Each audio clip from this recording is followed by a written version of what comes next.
Back in 2014 and 15, I started doing business boot camps. It was business in a day. So you'd come to a 4-hour seminar from 9 a.m. to 1 p.m. on a Saturday, and you could bring your idea, and we would help you. We would get your business ready to do a transaction by 1 p.m. Like we literally, from start to finish, you just bring your idea. We will help you get your business started. And that was in the States initially. And that was in the States. And this was I was doing it people who had Down syndrome? No. Okay, This was just generally. Just general, okay. We were in technical trade colleges, technical ITT Tech at the time. We did it in high schools, did it even in junior high for 7th graders. Did it at the University of Georgia, University of Montana, several different places where I did this boot camp. But then we had the president of the DSA, CF, Down Syndrome Association of Central Florida, come and say, "Hey, would you mind doing this for the people in our organization?" Because the main reason was people with Down syndrome are the only people group in America that it is still to this day legally you can pay them 25 cents an hour. Wow. So they do not aren't covered under the minimum wage laws. Really? They're the only people group that are. Yeah. So I was just blown away by that. Me too. And it was really sad. And so when they said that, I said, well, absolutely, because we wanted to empower them. But neither one of us knew how it would go.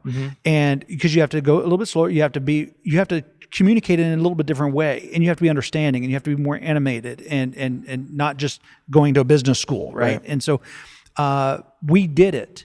But it was such an incredible time because they would come, their parents would come, or their support person, and it was incredible. Their eyes would light up for the first time.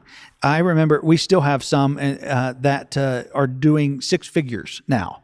Really? In their businesses. Awesome. And I'm telling you, when you see people, they love getting the cash and making a sale. They love it. But what we gave them was dignity. We empowered them through entrepreneurship. I love that and so I have much. said entrepreneurship is the greatest economic engine on earth. And so even though the government isn't protecting them financially, I said, you don't have to wait for that. You can go and do this. And so that's what we did. So anyway, then they said it needs to be longer. How can we do it, 2 days, 3 days a week? And so that's how the International Down Syndrome CEO Camp was birthed. We hosted it at Liberty University using their campus and dormitories during the summertime when students are gone. And, it was just a great thing. Then the Office of Partnerships, the United Nations, they said, why don't you go to Africa? They said, we want you to go to Africa. If you can help the Down syndrome and underprivileged, underserved communities here in the United States do this in a day, we think you'll be more effective than what we've been trying over in Africa. I said, okay, interesting, sure. So I started going there and doing this. And the first day I had, maybe 60 entrepreneurs scheduled to meet with me. They were each getting 5 minutes. And 2 ladies who had come from different parts of Kenya that day literally had almost the same story. One had walked like 8 hours to be able to meet with me. And she starts into this business pitch, and then she stops and breaks down and says, what am I doing here? And she's just crying. She said, I don't even know how we're going to eat tonight. We don't have water. Water's our big issue.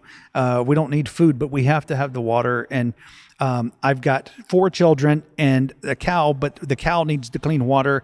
The baby's going to have to die so that the cow can get the water to keep us alive. And when you're having to make decisions like that, I'm thinking to myself, what am I doing here? Like, what are you going to do? Tell them to start a business? We're nowhere near there yet. Let's get to sustenance first. And then I learned a lot of other things. So that's what got me into clean water, by the way, and education in Africa, because I had to solve some of those problems in order to then help them economically. And so we do have Rollan College, the Kingdom School of Business and Entrepreneurship, and we graduated 2,451 students last year in that, entrepreneurs. And we saw, but entrepreneurship looks different, somewhat different in many parts, because there's not a post office. You can't tell them to make a product and ship it. They can't list something on eBay and then go, mail it. There's not a post office. There's not a way to do that in many parts of Africa. And so you have to learn how to do business in an entirely different way. Their internet is very unstable in most parts, and it's highly expensive because they're using cell phone minutes to pay for each minute they have internet. So it's not like we do where we pay monthly. We have access and monthly. Unlimited, So if their minutes run out mid-sell, you're done. They're done. So when we tried to do virtual college, for example, or virtual school of business, and I had, hour-long classes on video and live streaming, that's all cool and everything if you had a lot of money to have a lot of cell phone minutes. Wow. So you're having to pay so much just to watch it. It's not like here where, it's free. You're watching it. So how did you speed. how did you explain, or how do you freaking start a business when someone doesn't maybe have a car or internet Right. or And most do not. How did you? How could you? Yeah. Well, first of all, what I love about all of the people that I've worked with in Africa is they all have big dreams. They all have big dreams. It's really exciting. But one of the things, and they're more tenacious than American entrepreneurs. They would like do a little bit and say, okay, I tried, it failed. But what trying and failing means over there is far more brutal than what it is here. So I love that their tenacious spirit. But like we had one student who they had 2 chickens, and that was a big deal. So it's like, what do you have? What does God put in your hands? He only requires us to do with our talents what he puts in our hands. So what do you have that we can work with?